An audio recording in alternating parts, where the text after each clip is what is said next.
সব সময় তো একঘেয়েমি চিকেন ভালো লাগে না। আজকে আমি একটু অন্য রকম করে চিকেনটা করছি। প্রথমে আমি আলুটা ভেজে নিলাম। চিকেনে আজকে আলু দেব, আর 3 চামচ সাদা তেল আর 1.5 চামচ কালো জিরে আমি একটু ড্রাই রোস্ট করে গুঁড়ো করে রেখে দেবো। আমি এই রান্নাটা একজন কাকিমার কাছে খেয়েছিলাম, বেশ ভালো লেগেছিল। তখনই ভেবেছিলাম করব, কিন্তু করার সুযোগ হয়নি।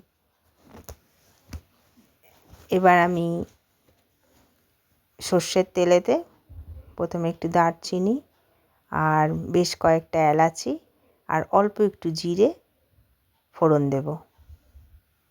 জিরেটা কালো হয়ে গেলেই আমি পেঁয়াজটা দিয়ে দিলাম। পেঁয়াজ এখানে 2টো দিয়েছি আমি।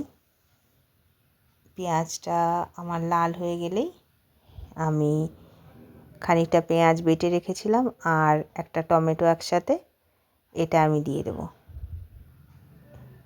এটা কষানো হয়ে গেলে আমি এবার দেব আদা, রসুন আর কাঁচা লঙ্কার পেস্ট, আর নুন হলুদ দিয়ে মশলাটা খুব ভালো করে আরও কষিয়ে নেব। চিকেন আমি 1 ঘন্টা আগেই ম্যারিনেট করে রেখেছিলাম নুন, হলুদ আর একটু সর্ষের তেল দিয়ে।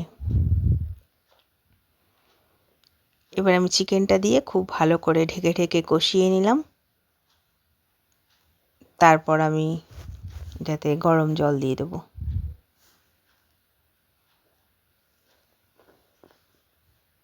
জল দিয়ে আমি আঁচটা একটু কমিয়ে চিকেনটা ভালো করে সেদ্ধ করে নেব। এই চিকেনটার মধ্যে আলুও দিয়েছি।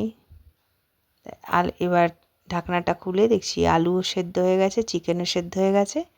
এবার আমি যে তিল আর কালো জিরেটা রোস্ট করে রেখেছিলাম সেই মশলাটা দিয়ে দেবো। আচ্ছা, কিন্তু আমি আর চিকেনটাতে গরম মশলা দেব না, তাহলে তিলের যে একটা ফ্লেভার আছে নিজের, সেটা আমি আর পাবো না। এবার আমি একটু ধনেপাতা দিয়ে নামিয়ে নেব।